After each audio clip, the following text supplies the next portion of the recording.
मेरा नाम है जयदीप आमेटा और आज हम बात करने वाले हैं एनएलएम के कुछ क्वेश्चंस की। हमने लास्ट वीडियो में भी बहुत सारे क्वेश्चंस प्रैक्टिस किए थे, इम्पल्स पे, टेंशन पे। आज आगे बढ़ते हैं, कुछ और क्वेश्चन टेंशन पे करेंगे, देन नेक्स्ट टॉपिक पढ़ेंगे। ठीक है, चलिए। फर्स्ट क्वेश्चन आपके सामने है ऐसा। क्वेश्चन कह रहा है कि एक वॉल इस तरीके से है, इस पे यहाँ पे एक ब्लॉक रखा हुआ है, इधर एक पुली लगी हुई है और पुली हमें पता है कि आइडियल पुली हम कंसिडर करते हैं।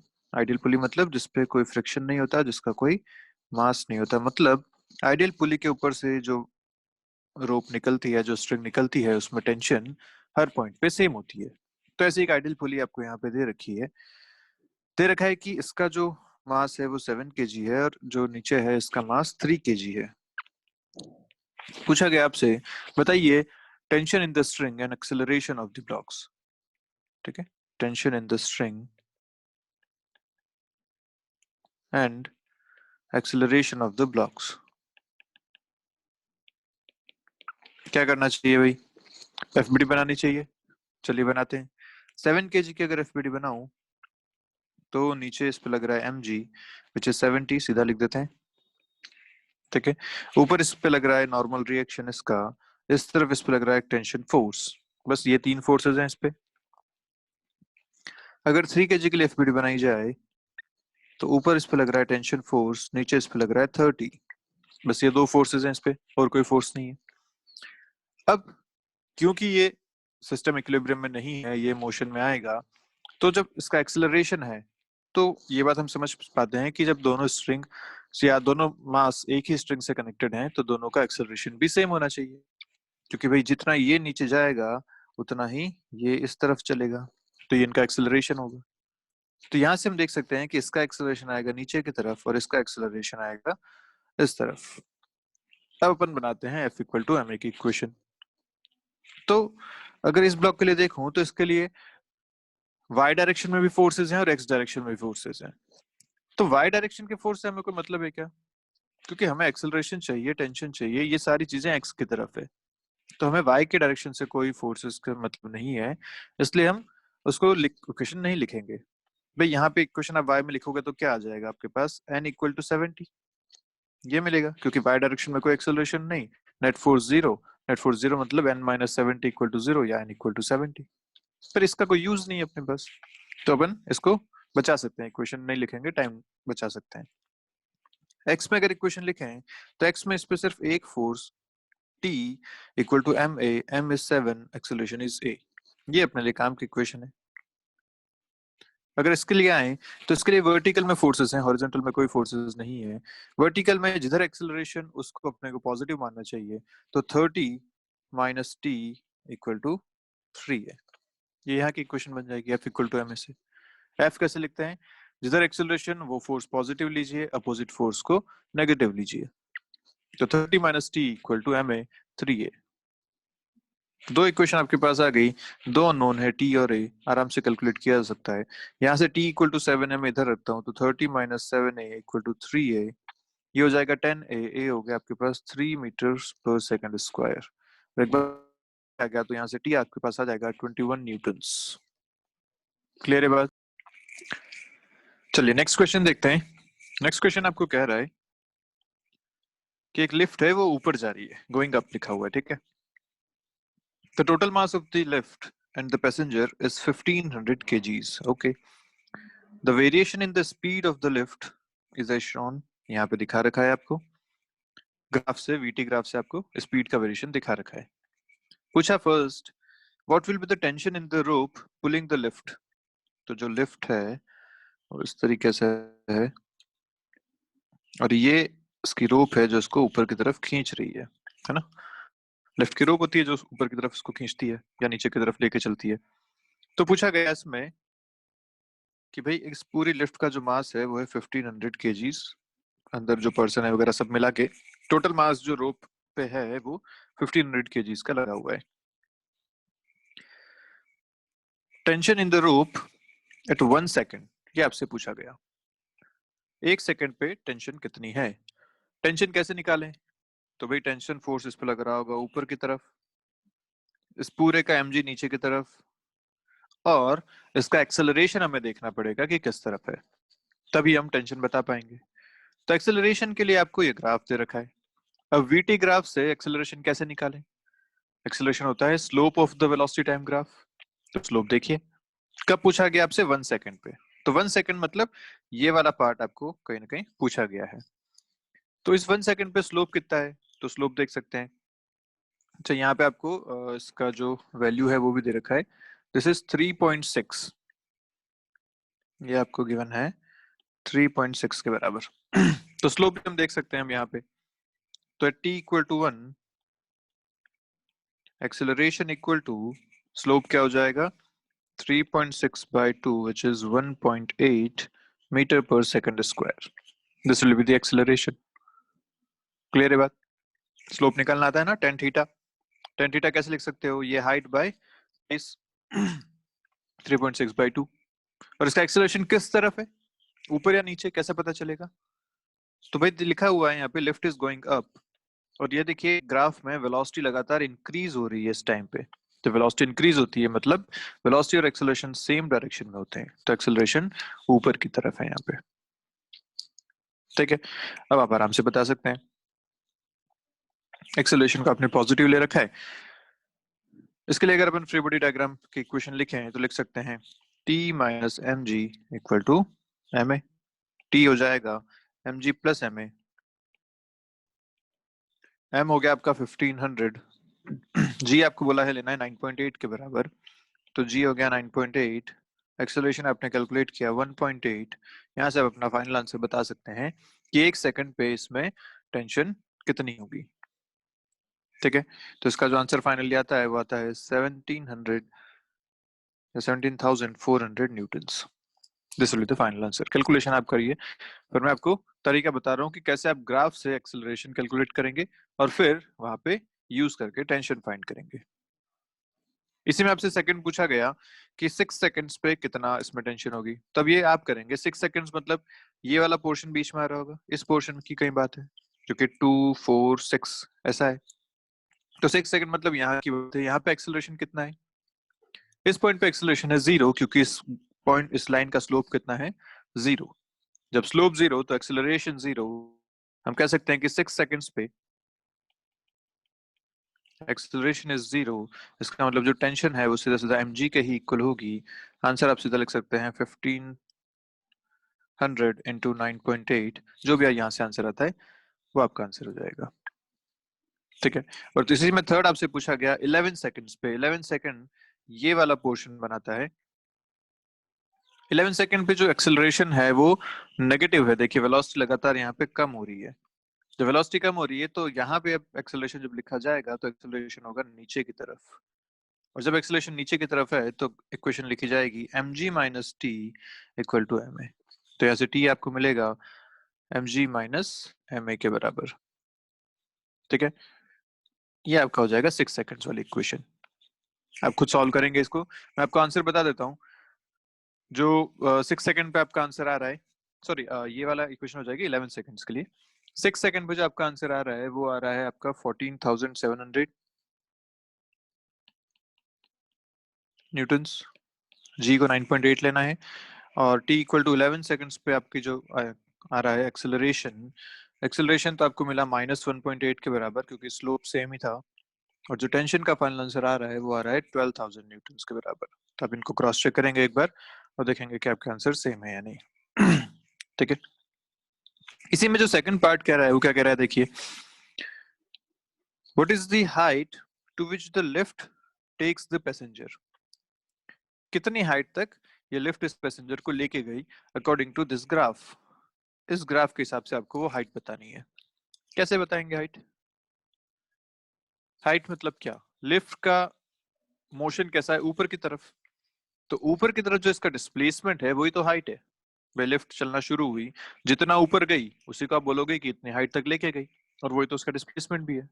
और वीटी ग्राफ से डिस्प्लेसमेंट कैसे निकालते हैं? याद करो, वीटी ग्राफ से डिस्प्लेसमेंट कैसे निकालते हैं? एरिया अंडर कर्व, है ना। तो एरिया अंडर कर्व इसका जो है वीटी कर्व का, वो आपको दे देगा डिस्प्लेसमेंट। तो सीधा सीधा अपना इस पार्ट बी का जो आंसर हो जाएगा हम लिख सकते हैं displacement equal to area under VT curve. तो एरिया अंडर वीटी कर्व से मिल जाएगा this is half into 2 into 3.6, एक ट्राइंगल, और ऐसा एक ट्राइंगल और है तो इंटू 2 कर देता हूँ, दोनों साइड वाले ट्राइंगल्स कवर हो गए। यहाँ पे बीच वाला रेक्टेंगल जो है वो है 3.6 इंटू कहाँ से 2 से 8 तक है ना, तो 6 ये हो जाएगा आपका। देखिए ऐसा ही था ये। अच्छा 2 से 10 तक है, 8 का ये डिफरेंस है, दिस इज 8, और ये 3.6 की हाइट है, तो जो रेक्टेंगल हो जाएगा वो 3.6 इंटू 8 का एरिया हो जाएगा।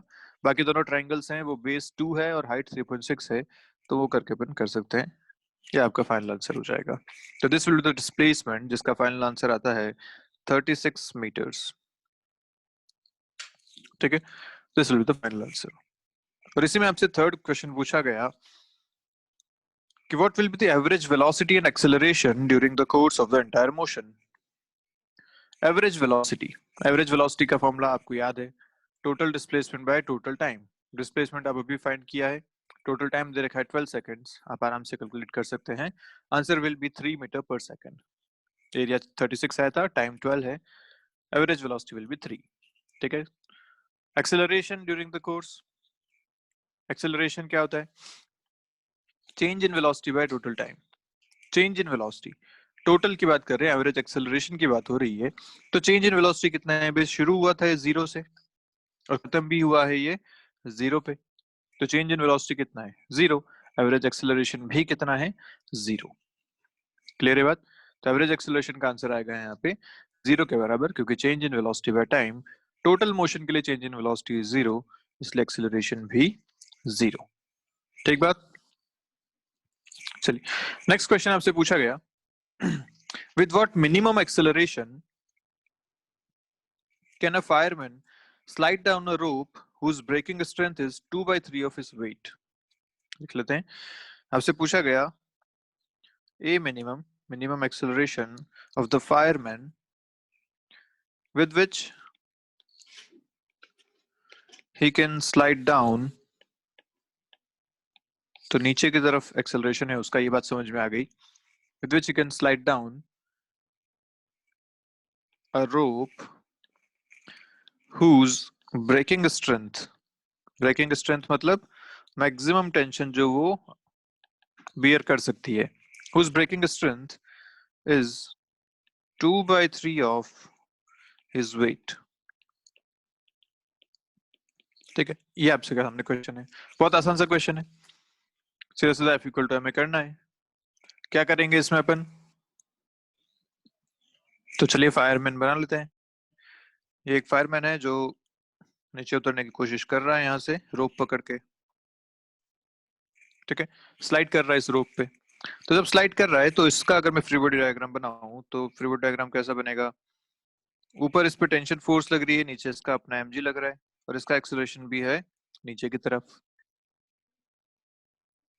टेंशन अगर फोर्स यहाँ लिखा जाए तो टेंशन क्या लिखी जाएगी, इसको अपन लिखेंगे एक्सेलरेशन नीचे है तो mg minus T equal to M, इस तरीके से इसका एफ इक्वल टू एम लिखेंगे। यहाँ से टी कितना मिला, टी आपको मिला mg माइनस एम के बराबर, और बोला गया है कि जो मैक्सिमम टी हो सकता है वो हो सकता है इसका 2/3 ऑफ वेट, तो 2/3 mg के बराबर हो सकता है, ये आपको बोला गया। तो अगर मैं मैक्सिमम टेंशन ले लूं तो यहाँ देखते हैं T max equal to mg minus M A minimum. भाई ए जब बहुत छोटा होगा तभी तो टेंशन मैक्सिमम होगी, क्योंकि सब आप उसमें से सब्ट्रैक्ट कर रहे हैं, mg में से एम ए को आप सब्ट्रैक्ट कर रहे हैं, अगर ए सबसे छोटा होगा तभी तो वैल्यू सबसे बड़ी आएगी। तो ये आपसे पूछा गया T max is 2/3 of mg equal to mg minus M A minimum. A minimum आपको पूछा गया, m सारे कैंसिल हो गए यहाँ से, ये 2/3g है, g minus 2/3g is 1/3g, तो g/3 equal to A minimum, ये आपका फाइनल आंसर आता है। तो ये जो मिनिमम एक्सेलरेशन से उसको स्लाइड करना चाहिए वो है g/3 के बराबर, तभी वो आसानी से नीचे उतर पाएगा, अदरवाइज इसकी जो टेंशन है उसकी वजह से रोप टूट सकती है। ठीक है, मिनिमम इतना एक्सेलरेशन उसका नीचे आने के लिए होना ही चाहिए। आसान सा क्वेश्चन, सीधा सीधा F इक्वल टू एम करके हम इसको सॉल्व कर सकते हैं। क्लियर है बात? चलिए नेक्स्ट देखते हैं क्वेश्चन। पूछा गया आपसे, चलिए तो क्वेश्चन आप कर चुके हैं। इस बार आपसे क्वेश्चन पूछा गया एक ऐसा जिसमें स्ट्रिंग जो है वो आइडियल नहीं है, स्ट्रिंग जो है वो मासलेस नहीं है। इस बार यहाँ पे जो स्ट्रिंग कनेक्टेड है इनके बीच में, इसका भी अपना मास है। ठीक है, तो जैसे ये है, ये 6 kg है, ये जो स्ट्रिंग या रोप जो बीच में है उसका मास 2 kg है, और ये जो ब्लॉक है, सॉरी, ये जो ब्लॉक है का मास 4 kg है। ठीक है, ऐसा आपको दे रखा है, और इस तरफ आप एक फोर्स लगा रहे हैं, दिस फोर्स इज 60 न्यूटन्स, और ये जो सरफेस है ये स्मूथ सरफेस है, यहाँ कोई फ्रिक्शन नहीं है। ठीक है, ऐसा आपको सब कुछ गिवन है। आपसे पूछा गया कि यहाँ पे 3 पॉइंट्स कंसिडर किए गए।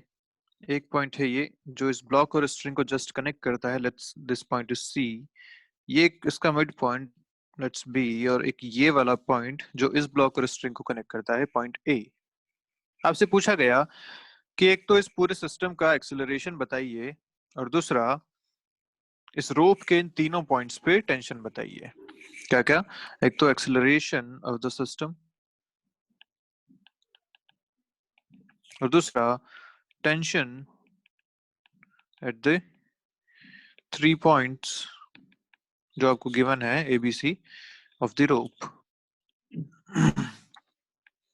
ये आपसे पूछा गया, तो क्या करना चाहिए? पहली बात तो ये कि क्या इसमें टेंशन अलग अलग होगी हर पॉइंट पे? यस, हर पॉइंट पे टेंशन अलग अलग होगी, क्योंकि ये एक आइडियल स्ट्रिंग नहीं है, ये एक मासलेस स्ट्रिंग नहीं है। जो अभी तक हम कंसिडर कर रहे थे वो सारी मासलेस स्ट्रिंग थी, हमने कहीं भी स्ट्रिंग के मास को कंसिडर नहीं किया था। पर यहाँ पे जब गिवन है कि ये रो मास है, तो हमें इसको भी कंसिडर करना चाहिए। इस केस में टेंशन हर पॉइंट पे अलग अलग हो जाएंगी। अब टेंशन जब अलग अलग है तो हमें कैलकुलेट करनी है। अब इस तरीके के क्वेश्चन को करने का एक बहुत आसान तरीका क्या है कि ये जो रोप है आप इसे भी एक मास की तरह ट्रीट कर लीजिए। ठीक है, तो हम क्या मानते हैं कि भाई अगर मुझे पॉइंट ए पे टेंशन निकालनी है तो मैं इसको कैसा कंसिडर करूंगा? ये 6 kg है, ये एक रोप वाला मास है, और ये 4 kg वाला मास है। मैं यहाँ पे 3 मासेस कंसिडर कर लूंगा, 4 kg, 2 kg और 6 kg, और ये मासेस ऐसे हैं जो एक इनएक्सटेंसिबल स्ट्रिंग से, एक लाइट स्ट्रिंग से कनेक्टेड है। अब ये जो स्ट्रिंग आपने बीच में बनाई है, ये आपकी आइडियल स्ट्रिंग्स हैं। यहाँ पे आप आराम से टेंशन निकाल सकते हैं, जैसा कि अभी तक आप कैलकुलेट कर रहे थे। क्लियर है बात? तो बस आपको करना क्या है, जो रोप आपको दी गई है उसको भी एक मास की तरह ट्रीट करना है। अब पॉइंट ए और पॉइंट सी के लिए तो आप कर सकते हैं, ये जो स्ट्रिंग है ये आपको TA दे देगा, ये जो स्ट्रिंग है आपको TC दे देगा। लेकिन पॉइंट बी के लिए क्या किया जाए? वो तो रोप के बीच में है, वहां टेंशन कैसे निकाले? तो सीधा सा हिसाब, ये जो बीच वाला पॉइंट है इसको आप 2 मासेस में कन्वर्ट कर लो, एक C से B तक, एक B से A तक। तो इस बार आपके पास 4 मासेस हो जाएंगे, एक ये 4 kg, एक ये आधा, एक ये आधा, और फिर से एक ये 6 kg। इस बार आपके पास 3 स्ट्रिंग्स हैं, ये TA हो गया, ये TB हो गया, और ये TC हो गया। तो जो भी पॉइंट्स आपको गिवन है जहां पे आपको टेंशन कैलकुलेट करनी है, उसके हिसाब से आप उस रोप को सेगमेंट्स में बांट दीजिए, अलग अलग मास उसको कंसिडर कर लीजिए। तो भाई ये बी इसका मिड पॉइंट था, उसका टोटल मास जो 2 kg था, तो ये 1 kg हो जाएगा, ये भी 1 kg हो जाएगा। ये 6 kg आपको गिवन ही है, साथ में ये 4 kg आपको गिवन ही है, और इस तरफ आप एक फोर्स लगा रहे हैं 60 न्यूटन्स का। अब आपके पास जो क्वेश्चन बन गया वो क्वेश्चन पूरा ऐसा बन चुका है। इस क्वेश्चन को सॉल्व करना आप आसानी से कर जानते हैं। हर एक का फ्री बॉडी डायग्राम बनाते हैं और फाइनल आंसर बताते हैं। क्लियर है बात? तो चलिए, फ्री बॉडी डायग्राम, पहली बात तो ये कि सबका एक्सेलरेशन सेम होगा। क्यों? क्योंकि सब कनेक्टेड हैं, और जो स्ट्रिंग्स हैं वो इनएक्सटेंसिबल है, मतलब उनकी लेंथ चेंज नहीं हो सकती। जितना 6 kg चलेगा उतना ही 1 kg, फिर 1 kg, और फिर 4 kg, सबका एक्सेलरेशन सेम होना चाहिए। तो चलिए फ्लूइड डायग्राम बनाते हैं। 4 kg के लिए बनाते हैं इधर से, तो इस पे एक टेंशन लग रही है TC जो हमें कैलकुलेट करनी है, और इसका एक्सेलरेशन है इस तरफ। के फोर्सेस से हमें कोई मतलब नहीं है, क्योंकि हमारा पूरा मोशन हॉरिजॉन्टल में है, हम उसी में इंटरेस्टेड है। ठीक है, आगे आते हैं इस 1 kg पे। तो इस पे एक टीबी इस तरफ लग रहा है, टीसी इस तरफ लग रहा है, इसका एक्सेलरेशन भी है इस तरफ। नेक्स्ट पे आते हैं, इस पे एक लग रहा है टीए इस तरफ, पीछे लग रहा है टीबी इस तरफ, इसका एक्सेलरेशन भी इस तरफ है। और 6 वाले पे आते हैं, तो 6 पे 60 न्यूटन लग रहा है इस तरफ, पीछे लग रहा है टीए और इसका एक्सेलरेशन भी इस तरफ। क्लियर है बात? अब देखिए, वैसे तो आपके पास यहाँ पे 4 अननोन्स हैं, टीए, टीबी, टीसी और एक्सेलरेशन, और आपके पास 4 इक्वेशंस भी बन रही हैं, उसमें भी कोई दिक्कत वाली बात नहीं है। तो 4 इक्वेशन 4 अननोन आप आराम से सॉल्व कर सकते हैं। इसको सॉल्व करने का एक आसान तरीका और है। वो आसान तरीका क्या? भाई ये पूरा सिस्टम एक साथ मूव करेगा, और हम पहले भी बात कर चुके थे कि जब कोई सिस्टम एक साथ मूव करता है तो उस एक्सटर्नल फोर्स के लिए आप उस पूरे सिस्टम को एक मास मान के काम कर लीजिए। एक मास मतलब ये जो पूरा सिस्टम आपके सामने है, इसे आप बना लीजिए एक पूरा मास ऐसा कि एक बड़ा सा मास है जिसपे आप 60 न्यूटन फोर्स लगा रहे हैं, उसकी वजह से उसका एक्सेलरेशन कितना होना चाहिए। तो हम क्या करते हैं, ये एक बड़ा सा मास मान लिया जिसमें हो जाएगा 6 + 4 + 2, टोटल हो गया 12 kg का एक मास है ये, जिस पे आप फोर्स लगा रहे हैं 60 न्यूटन्स का। तो इससे एक्सेलरेशन कितना मिलना चाहिए? इसका acceleration should be force by mass which is 5 metre per second square. तो हर एक ब्लॉक का एक्सेलरेशन कितना होगा? 5 मीटर पर सेकंड स्क्वायर। अब यहाँ से आपका काम बहुत आसान हो गया, सीधा सीधा आप सबके लिए एक्सेलरेशन रखते जाइए 5 के बराबर और अपना आंसर बताते जाइए। इक्वेशंस को एक दूसरे में रख के सॉल्व करने की जरूरत नहीं है। तो यहाँ पे रखता हूँ, दिस एक्सेलरेशन इज 5, तो सीधा सीधा मिलता है TC = 4 × 5 which is 20 Newton's. F = m है, ठीक है। नेक्स्ट के लिए चलते हैं, तो इसके लिए जिधर एक्सेलरेशन वो पॉजिटिव, तो TB - TC = MA, m is 1 × A is 5। TC अभी आपने कैलकुलेट किया है, तो यहाँ से TB आपको मिल जाएगा 25 न्यूटन्स के बराबर। TC की जगह 20 रखा, +5 25 न्यूटन्स, दोनों मिल गए।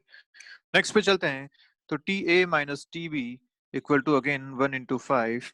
TA आपको यहाँ से मिल जाएगा 30 न्यूटन्स, 25 वहां सब्स्टिट्यूट किया, +5 30 न्यूटन्स। इधर से देखें तो 60 - TA, अच्छा TA तो आपको मिल ही चुका है, = MA। यहाँ से आप देख पाएंगे कि आंसर आपका बिल्कुल सेम आएगा। ठीक है बात? देख लीजिए, 60 - TA अगर = MA करते हैं तो 6 × A is 5।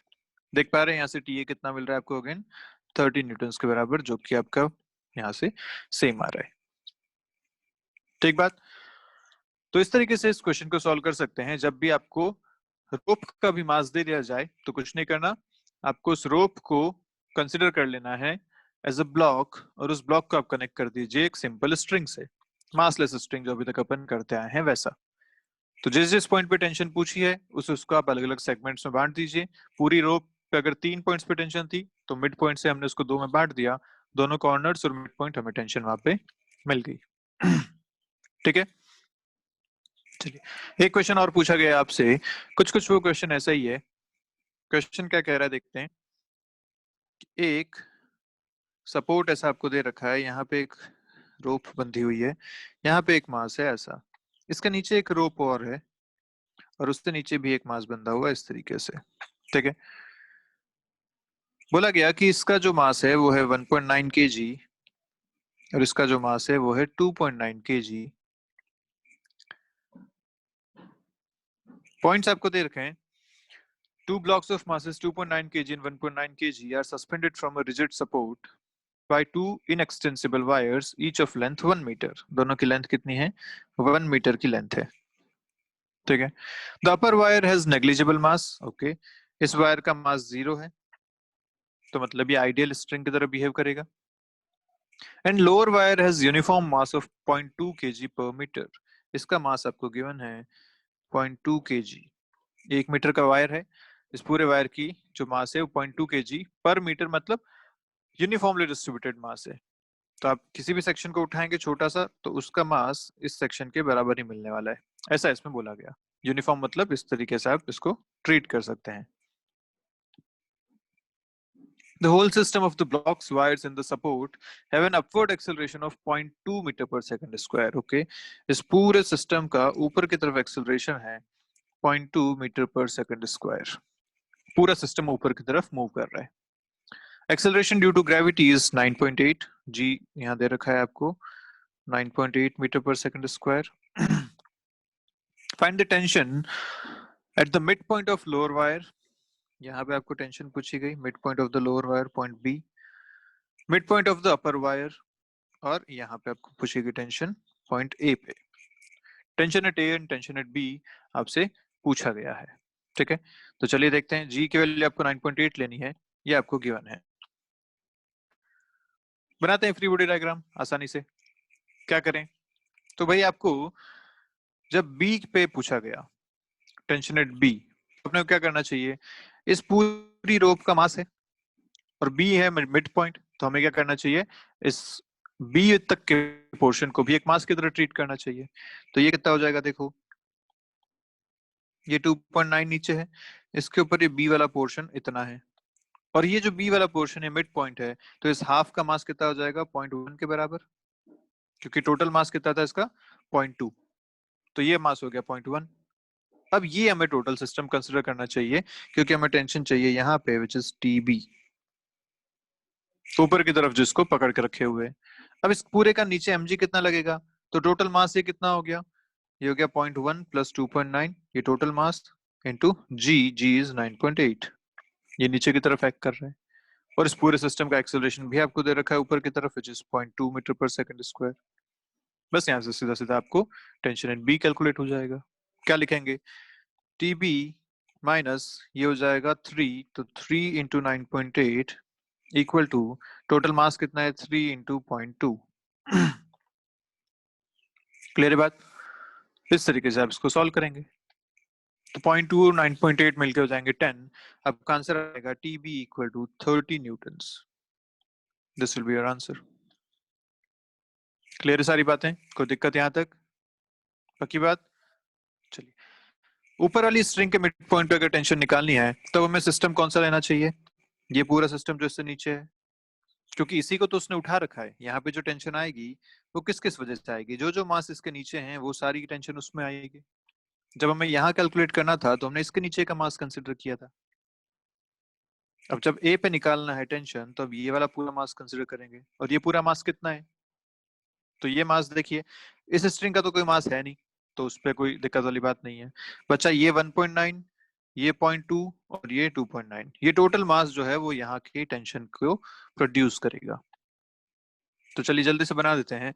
अगर मुझे ए के लिए बनाना है तो ये पूरा मास इसमें आएगा 1.9 प्लस 0.2 प्लस 2.9, ये पूरा मास नीचे जो इस पे लटक रहा है, ये टेंशन एट ए प्रोड्यूस करेगा। इनकी वजह से जो टोटल एम नीचे आ रहा है वो एम जी इधर लगेगा, इस पूरे का एक्सेलरेशन भी ऊपर की तरफ है। बस सीधा सा हिसाब ये हो गया। क्या सॉल्व करेंगे, तो लिखेंगे टी ए, ये टोटल कितना बन रहा है मास देख लीजिए, 2 + 3, ये टोटल बन रहा है, ठीक है। तो T A minus 50, M G is 50 to 5 into A, ये आपका आंसर आ गया। एक्सेलरेशन आपको गिवन है 0.2 के बराबर, तो मैं यहाँ ए की जगह भी 0.2 डाल देता हूँ, इंटू 0.2, 5 इंटू 0.2 इज 1, आपका आंसर आया T A equal to 51 newtons. Clear है बात, किए जा सकते हैं इस टाइप के क्वेश्चन। आई गेस आपको सारी बातें क्लियर है यहाँ पे, कि जब मास में, सॉरी रोप में भी मास आ जाए तो आप उस रोप को भी एक ब्लॉक की तरह कंसिडर करेंगे। जिस पॉइंट पे टेंशन निकालना है वहां से आप देखेंगे कि भाई नीचे कौन कौन से मासेस हैं जिसकी वजह से वहां टेंशन प्रोड्यूस हो रही है, उसको आप कंसिडर करेंगे और फिर वही एफ इक्वल टू एम अपने को सॉल्व करना है। ठीक है सारी बातें यहाँ तक, चलिए आगे बढ़ते हैं। क्वेश्चन आपसे कह रहा है कुछ ऐसा कि भाई एक स्ट्रिंग से, मासलेस स्ट्रिंग है, आइडियल स्ट्रिंग है, जब तक मास गिवन नहीं हो तब तक आपको आइडियल स्ट्रिंग ही कंसिडर करना है। तो एक आइडियल स्ट्रिंग है जिसपे एक मास लग रहा है यहाँ पे, लेट्स से 5 kg का, ठीक है। तो अभी ये इक्विलिब्रियम में रहेगा, कोई दिक्कत वाली बात नहीं है, यहाँ पे आराम से टिका हुआ है ये। टेंशन हम बता सकते हैं, टेंशन कितनी होगी इस टाइम पे, 50 न्यूटन की टेंशन स्ट्रिंग में होगी, ठीक है। अब आपने क्या किया, इसे एक तरफ पुल करना शुरू किया, तो आपने यहाँ पे एक फोर्स लगाया, दिस फोर्स इज 10 न्यूटन्स, इस तरफ आपने एक फोर्स लगाया। तो जब इस पे फोर्स लगाएंगे तो इसकी जो शेप है जो पहले यहाँ था वो अब यहाँ कहीं चला जाएगा, वो इस तरीके से आ जाएगा, है ना, इस फोर्स की वजह से। This force is 10 Newton's. इस पे नीचे की तरफ लग रहा है इसका अपना M G which is 50 newtons. तो आपसे पूछा गया कि ये जब इक्विलिब्रियम पोजीशन में आएगा तो ये एंगल कितना होगा, दिस थीटा कितना है, ये आपसे पूछा गया। कहीं पे जाके इक्विलिब्रियम में आएगा क्योंकि 10 न्यूटन्स का फोर्स है, वो इसको कहीं जाके एक इक्विलिब्रियम पोजीशन पे खड़ा कर देगा। तो आपसे पूछा गया बताइए ये थीटा कितना होना चाहिए। ठीक है, तो बताइए क्या करें। या आप चलिए वैल्यूज छोड़िए, अपन तो सीधा सीधा इसमें एफ और एम की बात कर लेते हैं ताकि एक जनरलाइज फॉर्म में अपन आंसर बता पाए। ठीक है, तो आप ले लीजिए एम के जी है, this is F Newton force लग रहा है, नीचे इधर एम जी लग रहा है, ये आपका सारा हिसाब है। तो बताइए थीटा कितना होगा, ये अपना क्वेश्चन है। तो कैसे सॉल्व करना चाहिए इसे, भाई यहाँ पे एक टेंशन फोर्स इस पे आएगा, इस तरफ एक टेंशन फोर्स लग रहा है, और क्योंकि ये इक्विलिब्रियम में है मतलब नेट फोर्स इस पे जीरो होना चाहिए। और कैसे करें नेट फोर्स जीरो, तो वर्टिकल का फोर्स हॉरिजॉन्टल का फोर्स दोनों अलग अलग इक्विलिब्रियम में होने चाहिए। तो मैं क्या करता हूँ इस टी के कंपोनेंट्स ले लेता हूँ।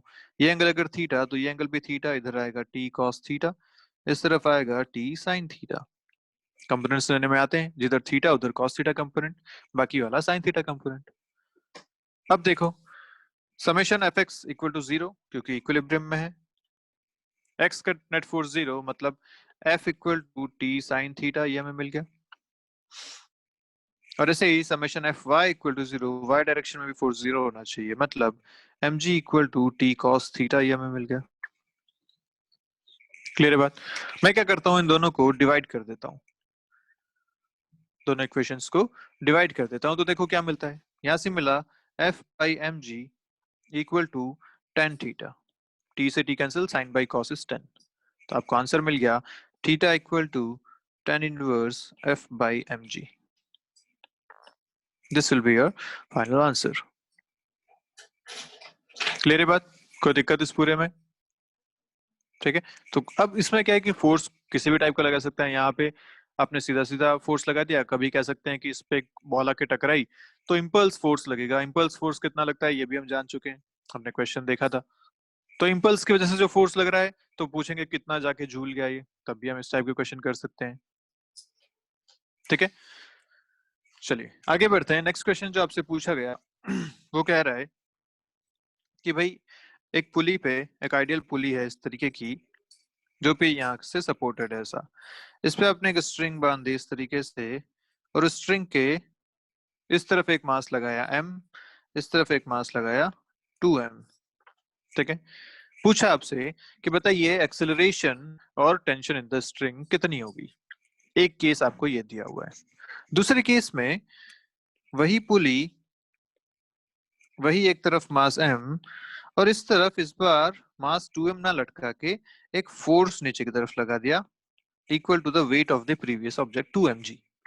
ठीक है, तो आपको क्या लगता है इन दोनों केसेस में क्या एक्सेलरेशन और टेंशन सेम आनी चाहिए या अलग अलग आनी चाहिए।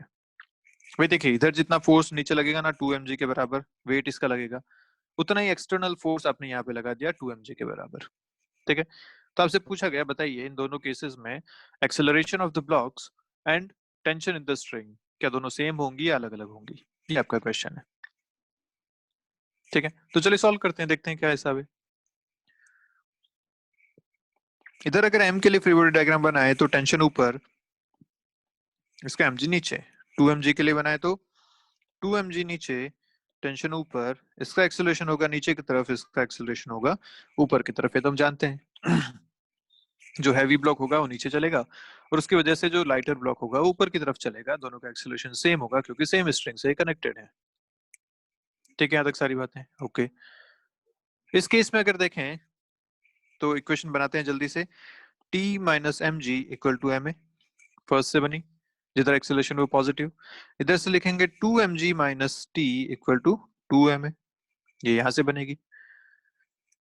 t को मैं ऐसे सब्स्टिट्यूट करता हूं ma प्लस mg के बराबर इस वाले इक्वेशन में, तो लिखूंगा 2mg minus ma plus mg equal to 2ma। ठीक है, यहां से सॉल्व करें तो देखिए क्या मिलता है, 2mg minus mg, mg equal to, ये माइनस एम उधर गया तो हो जाएगा 3 एम। यहाँ से आपको मिला ए इक्वल टू जी बाई 3, और इसको अगर यहाँ पुट करता हूँ तो टेंशन आएगा m into G by 3 plus M G. So यहाँ से आपको टेंशन मिलेगी 4/3 ऑफ एम जी। क्लियर है बात? ये इस केस की बात होगी, एक्सेलरेशन और टेंशन की। सेकंड केस में अगर चलें तो जहां पे आपने फोर्स लगा रखा है 2 mg, तो देखते हैं क्या हिसाब बनता है यहाँ पे। अगर मैं एक पॉइंट यहाँ पे कंसिडर करूं, ठीक है, इस पॉइंट का अगर मैं एफबीडी बनाऊं तो नीचे आपने फोर्स लगा रखा है 2 mg के बराबर, और ऊपर इसमें आ रही है टेंशन के बराबर, टेंशन आ रही है टी, और इस पॉइंट का भी कुछ एक्सेलरेशन होगा, लेट्स से नीचे ए।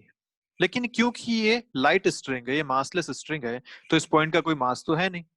तो जब पॉइंट का कोई मास नहीं है तो F equal to M A जब हम लिखेंगे तो इसके लिए m जीरो, मतलब नेट फोर्स इस पे कितना आना चाहिए, जीरो। इस पॉइंट पे नेट फोर्स जीरो होना चाहिए। इसका मतलब ये कि यहाँ जो टेंशन है वो उस एक्सटर्नल फोर्स के बराबर है, विच इज 2 mg। ये यहाँ पे खास बात है कि यहाँ वो ब्लॉक नहीं है, वो 2m वाला ब्लॉक यहाँ नहीं है, इसलिए F equal to M A जब आप लगाएंगे तो सीधा सीधा आप फोर्स को जीरो करेंगे। Net force is zero, net force zero मतलब टेंशन और F बराबर हो गए, टी आपको सीधा मिल गया यहाँ से 2 mg के बराबर। और एक बार आपको टेंशन मिल गई तो आप सीधा उस m के लिए एफबीडी बनाएंगे। ऊपर टेंशन फोर्स, नीचे इस पे लग रहा है इसका अपना mg, और एक्सेलरेशन इसका है ऊपर की तरफ। तो कितना आंसर आएगा यहाँ से, t minus M G equal to M A. T आपको पता है 2 mg के बराबर, minus M G equal to M A. यहाँ से आपको a मिल गया इक्वल टू g।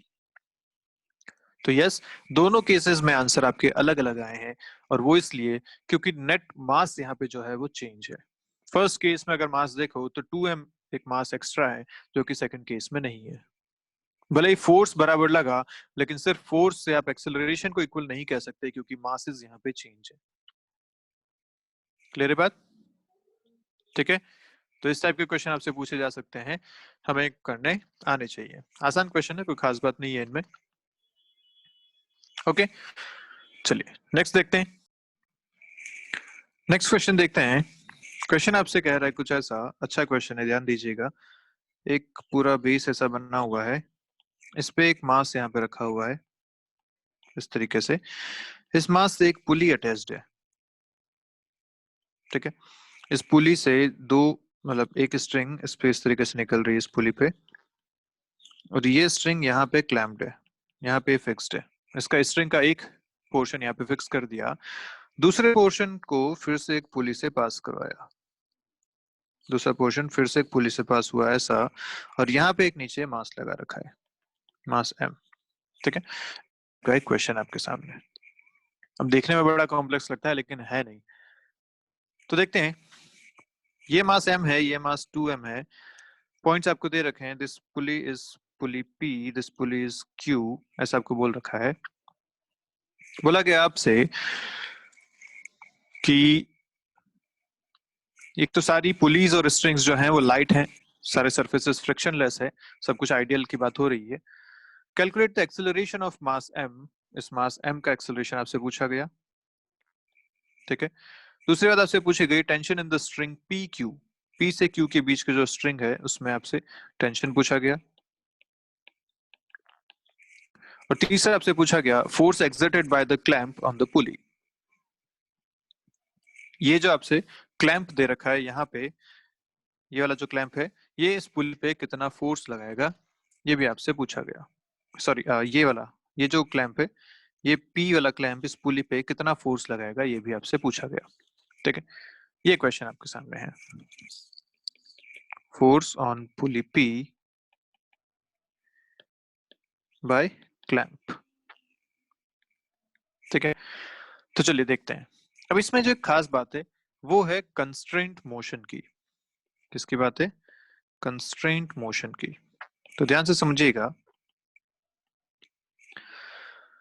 मैं जो कह रहा हूं वो ध्यान से सुनिए। अगर ये 2m वाला जो ब्लॉक है, ये जो ब्लॉक है, ठीक है, ये अगर आगे बढ़ेगा इस तरफ, तो ये पुली भी आगे बढ़ेगी इस तरफ, ठीक है।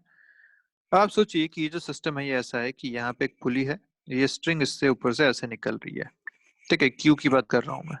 अब सोचो कि ये पुली अगर आगे की तरफ चली, ये पुली अगर आगे की तरफ चली तो क्या होगा, ये स्ट्रिंग ऐसा तो नहीं है ना कि यहीं टिकी रह जाएगी, ये स्ट्रिंग भी आगे बढ़ेंगी।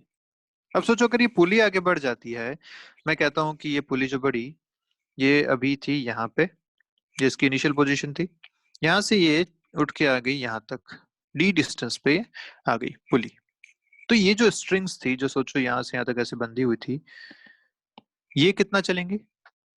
ये स्ट्रिंग अब इस पोजीशन पे आ जाएंगी, इस पोजीशन पे आना पड़ेगा ना स्ट्रिंग्स को। तो सोचो स्ट्रिंग में की लेंथ में कितना चेंज हुआ। अगर ये पुली डी चली थी तो ये स्ट्रिंग ऊपर से भी डी और यहाँ नीचे से भी डी, 2D इसको आगे बढ़ना पड़ा। ये बात समझ में आई आपको कि अगर ये पुली जो है, जो अभी यहाँ पे है, वो उठ के यहाँ तक आ जाती है लेट्स से, और दिस डिस्टेंस इज डी, ठीक है। तो सोचो क्या होगा कि जो ऊपर से स्ट्रिंग आ रही है, अब वो ऐसे आकर के कनेक्ट हो जाएंगी, इस तरीके से कनेक्शन रहेगा, ठीक है। और ये अगर हुआ तो ये जो लेंथ गई स्ट्रिंग की और ये जो लेंथ गई स्ट्रिंग की, टोटल लेंथ कितनी कम हुई इसकी? 2D कम हो गई। और ये लेंथ गई कहाँ पे? ये लेंथ गई यहाँ पे, ये जो m है ये 2D नीचे की तरफ शिफ्ट हो जाएगा। तो अगर ये पुली Q d डिस्टेंस चलती है तो ये मास m 2D डिस्टेंस चलता है। ये बात समझ में आई आपको? d इस ऊपर वाले पार्ट की वजह से और d इस नीचे वाले पार्ट की वजह से 2D टोटल, ये जो m है वो नीचे की तरफ शिफ्ट हो जाएगा, ठीक है। तो इसका मतलब ये कि अगर इसका एक्सेलरेशन a में मानता हूं नीचे की तरफ, तो यहाँ a क्या है? 2D को रिप्रेजेंट कर रहा है। तो इस पुली का एक्सेलरेशन कितना हो जाएगा? जो कि d चला, उसका एक्सेलरेशन कितना हो जाएगा? a/2 के बराबर हो जाएगा। तो ये कहता है कंस्ट्रेंट मोशन, कि आप इनके एक्सेलरेशन को रिलेट कर सकें with using length of the strings, ठीक है बात। तो 2D को हमने a से रिलेट किया तो d हो जाएगा a/2 से रिलेटेड। ये है हमारी यहाँ खास बात, ठीक है। तो चलिए इसको फिर से एक बार बताता हूं आपको।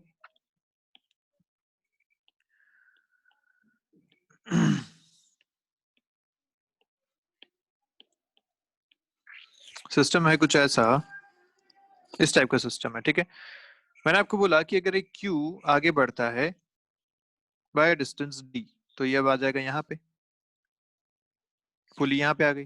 पुली जब यहाँ पे आ गई तो ये जो स्ट्रिंग है, ये स्ट्रिंग भी तो ऐसे कनेक्ट रहेगी। अब भाई स्ट्रिंग तो पुली के आसपास ही रहने वाली है। तो ये जो बची स्ट्रिंग, ये वाली स्ट्रिंग जो यहाँ से यहाँ तक और ये वाली यहाँ से यहाँ तक, इस स्ट्रिंग का क्या हुआ? भाई ये स्ट्रिंग नीचे की तरफ शिफ्ट हो गई यहाँ पे। तो सोचो कितनी नीचे गई? तो ये डी और ये डी, टोटल 2D स्ट्रिंग्स नीचे की तरफ चली गई। तो अगर ये क्यू वाली पुली डी डिस्टेंस आगे बढ़ी तो मास जो एम नीचे लटक रहा है वो 2D डिस्टेंस नीचे चला गया, ठीक है बात। तो यहां से हमने एक्सेलरेशन को रिलेट किया कि अगर ये 2D डिस्टेंस को ए एक्सेलरेशन माना जाए तो D distance will be a/2 acceleration. और ये खास बात इस पूरे क्वेश्चन में है, जिसको हम बोलते हैं कंस्ट्रेंट रिलेशंस। कंस्ट्रेंट रिलेशंस मतलब इस सिस्टम के हिसाब से हम बता पा रहे हैं कि किसका एक्सेलरेशन कितना होना चाहिए, उनके आपस में रिलेशन कितने होने चाहिए, ठीक है। तो चलिए इसका एक्सेलरेशन आ गया नीचे a, तो इस पुली का एक्सेलरेशन हो जाएगा a/2 इस तरफ, और जितना पुली का एक्सेलरेशन होगा वही इस मास का भी एक्सेलरेशन होगा, क्योंकि पुली उस मास से डायरेक्टली कनेक्टेड है। जितनी पुली आगे बढ़ेगी उतना ही मास को भी आगे लेके चलेगी। और पुली भी तो फिक्स है वहां पे क्लैंप से, वो कहीं नहीं मूव हो रही। अब आपके पास सारी चीजें हो गई।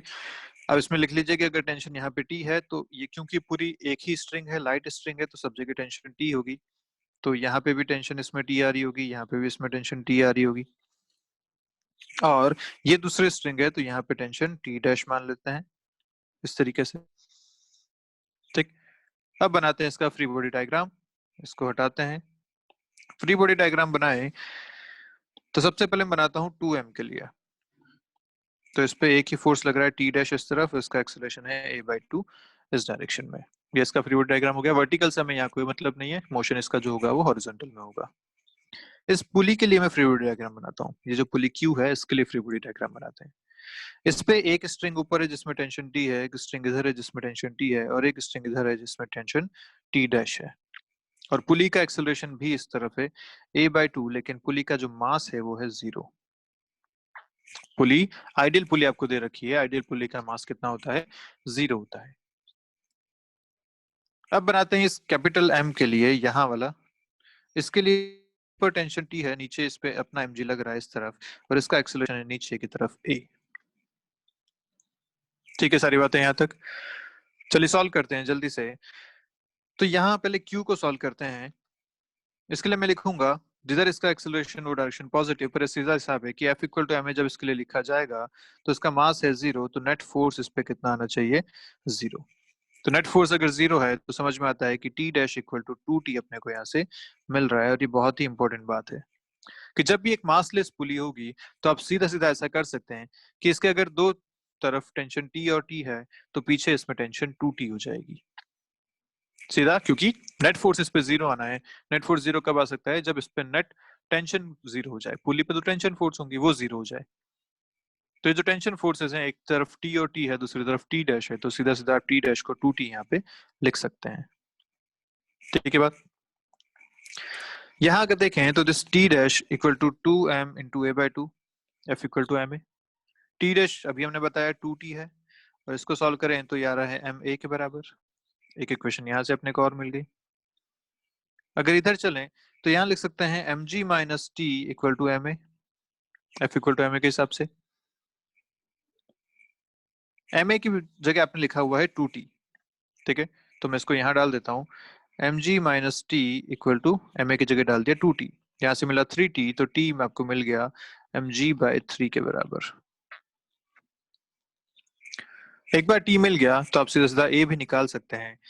2 into mg/3 equal to ma, यहाँ से आपको मिला acceleration equal to 2/3g। This will be the acceleration. तो आपको सारी चीजें यहाँ से फाइंड हो गई। आपको पूछा गया था acceleration of the mass m which is a आपको मिल गया। अगर आपसे पूछते कि 2m का एक्सेलरेशन बताओ, तो 2m का एक्सेलरेशन कितना था, a/2 के बराबर, वो भी अपने को मिल गया 1/3g। अगर आपसे पूछते कि इस पुली का एक्सेलरेशन बताओ, पुली q का, तो पुली q का एक्सेलरेशन भी कितना था, a/2, वो भी मिल गया g/3। अगर आपसे पूछते कि इस t डैश की वैल्यू बता दो, t डैश की वैल्यू भी आपको मिल जाती है यहाँ से, t dash equal to 2t, तो उसका आंसर भी मिल जाता आपको 2mg/3, क्योंकि t डैश इज 2t। ये आंसर भी मिल जाता है आपको। क्लियर है सारी बातें, सारी का आप यहाँ से चीजें बता सकते हैं। इसी का जो नेक्स्ट पार्ट आपसे पूछा गया भाई, ये हो गया टेंशन आपने बता दी, P और Q के बीच में T बता दिया। आपसे पूछा गया force on the pulley P by clamp. तो इस पुली P का अब मैं फ्री बॉडी डायग्राम बनाता हूँ, ठीक है। तो पुली P जो है वो ऐसी है, इस पे एक स्ट्रिंग नीचे जा रही है जिसमें टेंशन T है, एक इधर आ रही है जिसमें टेंशन T है, और यहाँ पे क्लैंप लगा हुआ है इसका इस तरीके से, ठीक है। तो क्योंकि पुली P जो है वो रेस्ट पे है, इक्विलिब्रियम में है, इस पे नेट फोर्स कितना होना चाहिए, 0 होना चाहिए। नेट फोर्स इस पे कौन कौन सा लग रहा है, एक तो दो टेंशन लग रही है जो अपने को दिख रही है, दूसरा ये जो क्लैंप है ये इस पे एक नॉर्मल रिएक्शन लगा रहा होगा, वो रिएक्शन फोर्स अपने को कैलकुलेट करना है, ठीक है। तो नेट फोर्स अगर 0 कर दें तो रिएक्शन फोर्स भी अपने को पता चल जाएगा। और रिएक्शन फोर्स किधर होना चाहिए, जिधर इन T और T का रिजल्टेंट आएगा उस तरफ नेट फोर्स, उस तरफ रिएक्शन फोर्स होना चाहिए, ठीक है। तो रिएक्शन फोर्स होगा इस पे ऐसा। अब देखिए तो ये टेंशन T, ये टेंशन T, और ये हो गया रिएक्शन फोर्स, सब मिला के हो जाने चाहिए 0। आसानी से कर सकते हैं। कैसे करेंगे, तो T और T का जो रिजल्टेंट आएगा वो आएगा इस डायरेक्शन में T√2, क्योंकि दोनों 90 पे, हमें पता है जब दो वेक्टर 90 पे होते हैं तो उनका रिजल्टेंट कितना आता है, √2 के हिसाब से। तो T और T का हो गया T√2, रिएक्शन फोर्स सीधा हमें मिल गया T√2 के बराबर होना चाहिए, तभी इस पे नेट फोर्स कितना होगा, 0 होगा। ठीक बात, आसान सा क्वेश्चन ये भी हो गया आपके लिए। चलिए तो ठीक है, आज का अपन यही खत्म करते हैं क्वेश्चन। T की वैल्यू आप यहाँ से डाल सकते हैं। T की वैल्यू आपको मिली थी mg/3 के बराबर, यहाँ से आप इसको वैल्यू डालेंगे तो आपको फाइनल आंसर भी यहाँ से रिएक्शन का मिल जाएगा। तो आज का वीडियो यहीं खत्म करते हैं, मिलते हैं नेक्स्ट क्लास में, कुछ और क्वेश्चंस करेंगे, कुछ और कॉन्सेप्ट्स पढ़ेंगे। तब तक के लिए बाय बाय।